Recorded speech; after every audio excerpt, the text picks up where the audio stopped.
Hey, what's up, guys? 8 month, 9 day check-in. Coming at it with you guys, on this journey. Coming at you with another check-in. It's been 8 months and 9 days.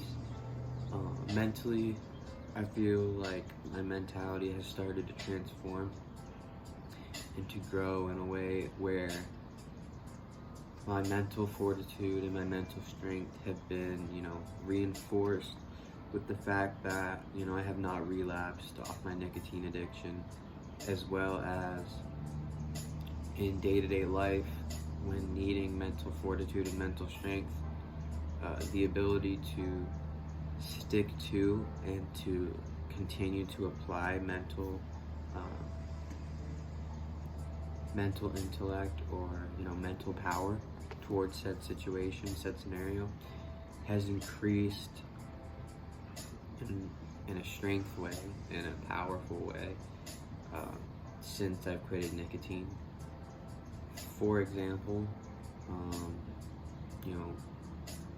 I was traveling and it was just a day trip, but I got everything in order and I was able to, push it off till really the last minute, and realizing that, it's only gonna be for a day. So I don't need to put the pressure on myself like, oh my gosh, I still have to pack.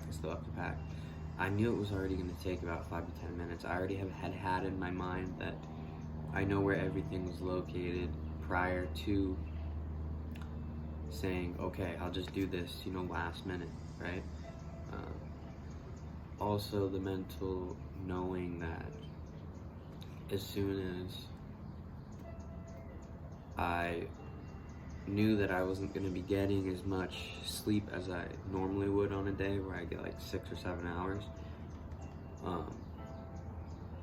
or even 8, but sometimes, on this particular night I was only getting, I'd say 4.5 hours.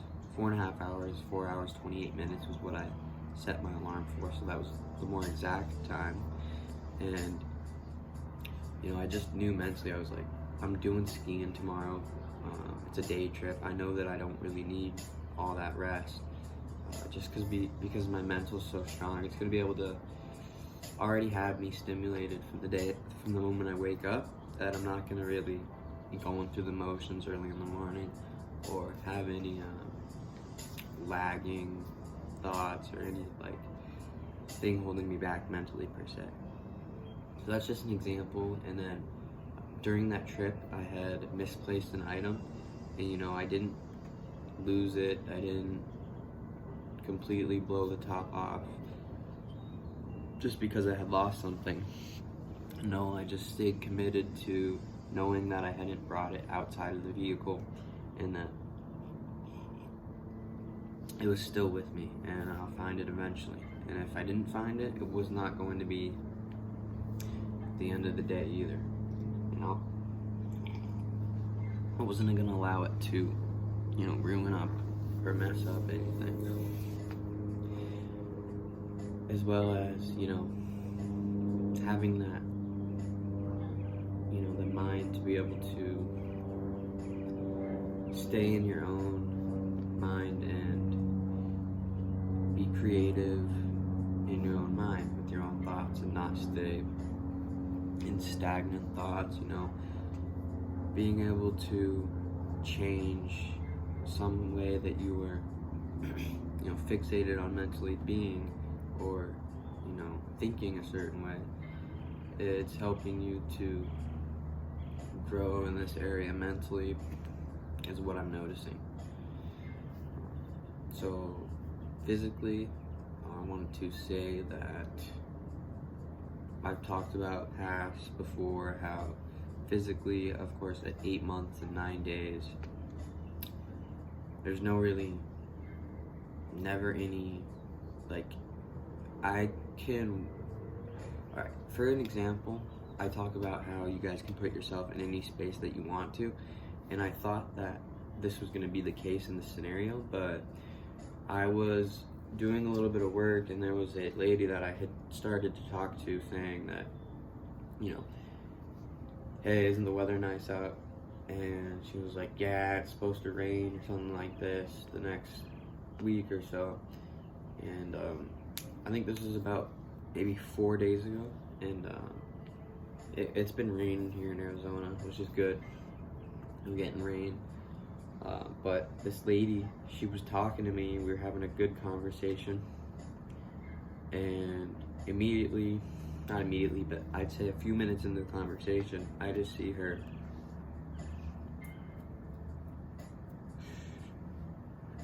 and I see the white smoke immediately from her cigarette that she had just lit.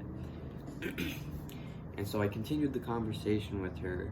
She was probably about, from me to, I don't know, like 5 or 6 feet away across from a table. And I had smelled the smoke because I was still doing something over here, so I wasn't quite done getting ready to move on. And I had smelled the cigarette smoke, but I just continued to have the conversation, and then I ended up just walking away. Like, she kept talking. I guess she didn't really understand why I was walking away, but she just kept talking. So I walked away, went around the corner, and, you know, I did my work on that side of the building, and then I went back over there, and she was still over there.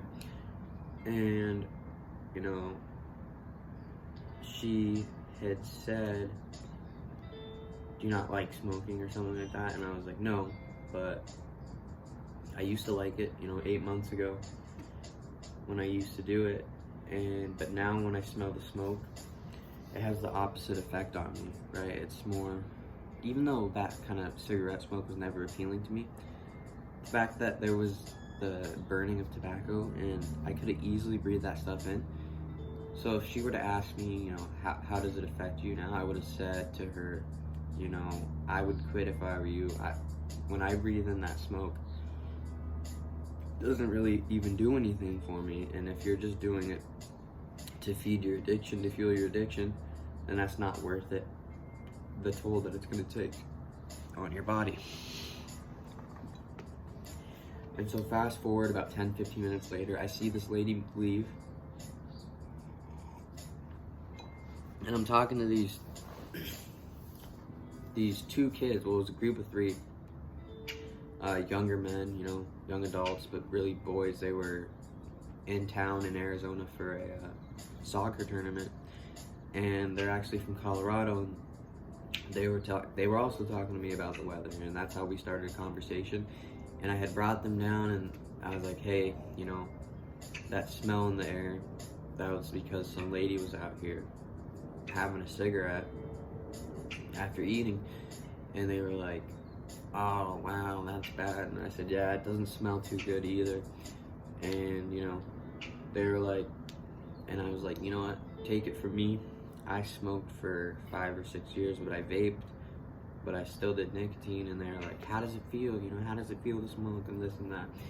And I was like, you know what, rather than telling you how it feels, I told them that it's important for you guys to know that the substances can affect you mentally, physically, emotionally, spiritually, and that whatever you're doing, always be doing it in moderation. I compared it to, if you were going to go to, McDonald's, you wouldn't get like 50 double-doubles every time you went. Like, that's the opposite of moderation, right? And you're supposed to watch what you take into your body. And I told them that, you know what, it's up to you guys to be there for yourself and to be strong enough to deal with any situation. And they said, yeah, our parents told us that if we did drugs or something like that, they'd beat us up. And I said, not that they would beat you up, but that they encourage you to, no matter what situation you're in, to be the strongest version of yourself, right? To be strong and to also be smart.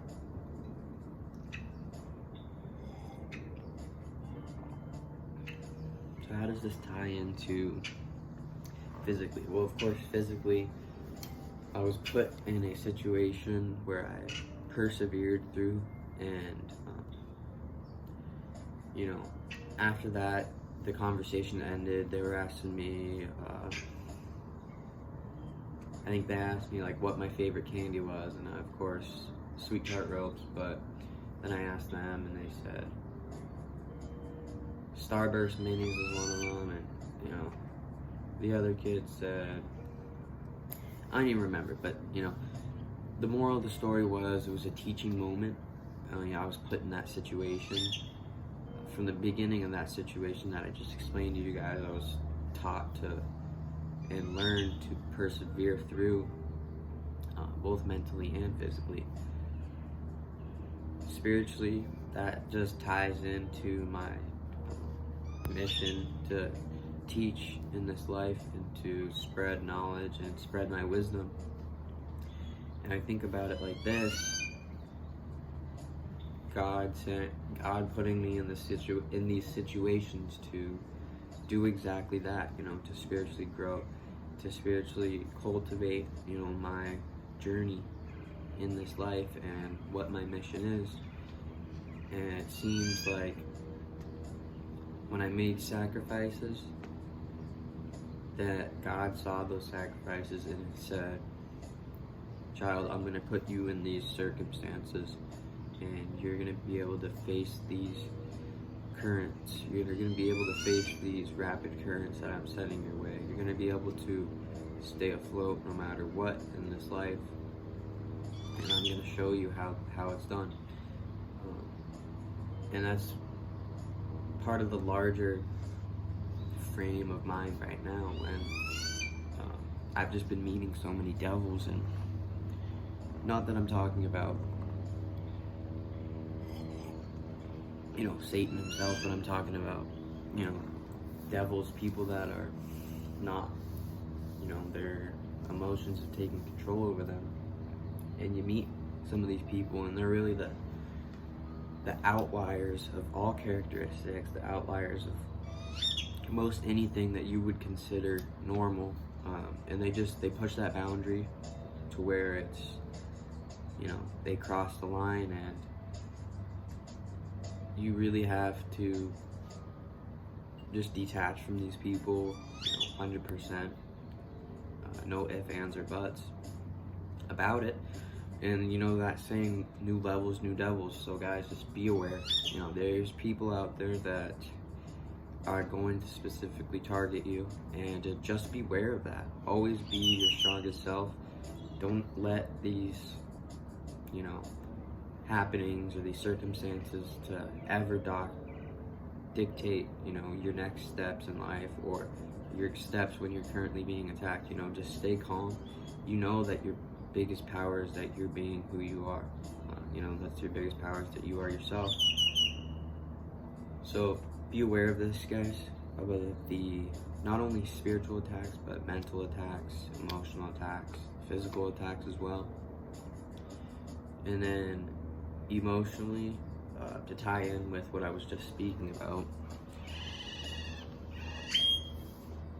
emotionally, the feelings, when we talk about the feelings, it is about, just truly feeling, having the right thoughts that match, the right feelings that match your thoughts, right? You want to have that balanced out, because you don't want to be having chaotic thoughts and then your feelings are just normal, because then you're gonna feel justified about thinking about chaotic things, right? Or vice versa, when your feelings are chaotic but your thoughts are regular, you may think that it's okay to have outbursts and to use your emotions as a way of seeing the world or seeing your reality, using some sort of logical fallacy. to render your emotions, or to, what's it called, pander to your emotions per se, right? So it's about having that balance there, emotionally. And when things like this happen, you go through certain scenarios where, it's tied in so into your spiritual path, mentally, physically, and emotionally, that you have no choice but to, emotionally become that phoenix, to rise up. And you do feel that rise for sure, right? When things like this happen, you come out of the ashes stronger than you were before. It is something that's truly inspiring to you, and it makes the inside feel good, to continue to stay on your path regardless of what's going on externally. And emotionally, when I talked about how, that cigarette story and then the teaching those young adult story,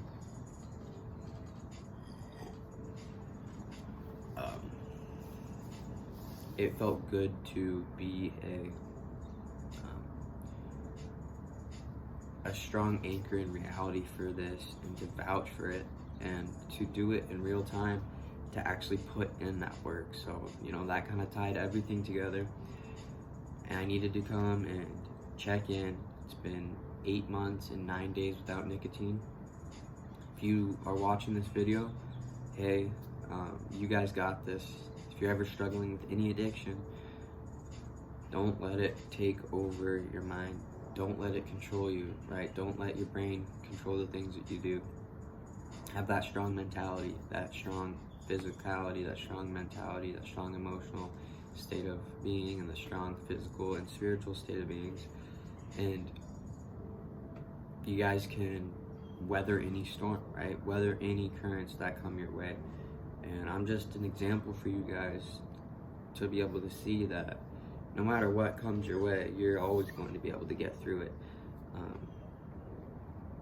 And that's just what it is. And that's going to be it for the 8-month, 9-day check-in. Peace.